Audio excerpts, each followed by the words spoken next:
Magandang araw sa aking mga manonood. Attention SSS pensioners. Sa mga pensioners na naapektuhan ng nagdaang bagyong Christine, Marce, Nika, Ophel at bagyong Pepito, maaari na pong makakuha ng advance pension mula sa SSS. Yes, tama po ang inyong narinig. Sa mga apektado ng nasabing mga bagyo, maaari na kayong mag-apply ng advance pension kay SSS. Number 1, magkano nga ba ito? Ayon sa Social Security System or SSS, maaari nang mag-apply ang mga typhoon hit pensioners ng 3 buwang advance pension. Number 2, paano naman mag-apply dito?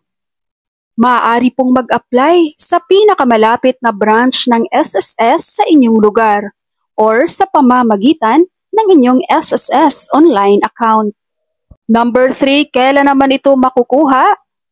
Kapag ikaw ay nag-apply sa pamamagitan ng iyong SSS online account, once approved, ito ay papasok agad sa iyong account within 3 working days. At kapag ikaw naman ay nag-apply sa pamamagitan ng personal appearance or over-the-counter sa SSS branch, maaari mo pong balikan para i-pick up sa SSS ang iyong cheque within 10 working days. At number 4, hanggang kailan naman pwedeng mag-apply nitong 3 months advance pension? Ayon po kay SSS, pwede po kayong mag-apply hanggang December 21, 2024. Kaya sa mga SSS pensioners dyan na mag-avail nitong 3 months advance pension kay SSS, kung meron po kayong SSS online account, mas maganda po sa SSS online kayo mag-apply.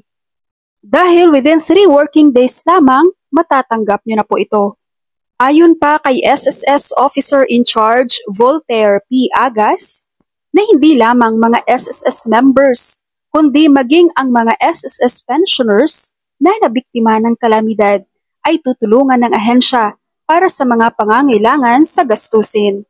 Dagdag pa niya, ang mga SSS retirement pensioners ay maaari ring makautang sa ilalim ng SSS Pension Loan Program or PLP, na singhalaga ng kanyang 3 months, 6 months, 9 months o 12 months ng kanilang monthly pension kasama ang 1,000 pesos na additional benefit hanggang 200,000 pesos. Uulitin ko lang po para sa ating mga SSS pensioners, itong ino-offer ni SSS na 3 months advance pension ay para po ito sa mga apektado ng mga nasabing bagyo. Yun po ang aking mahalagang updates para sa ating mga SSS pensioners. Maraming salamat sa inyong panonood and God bless you all.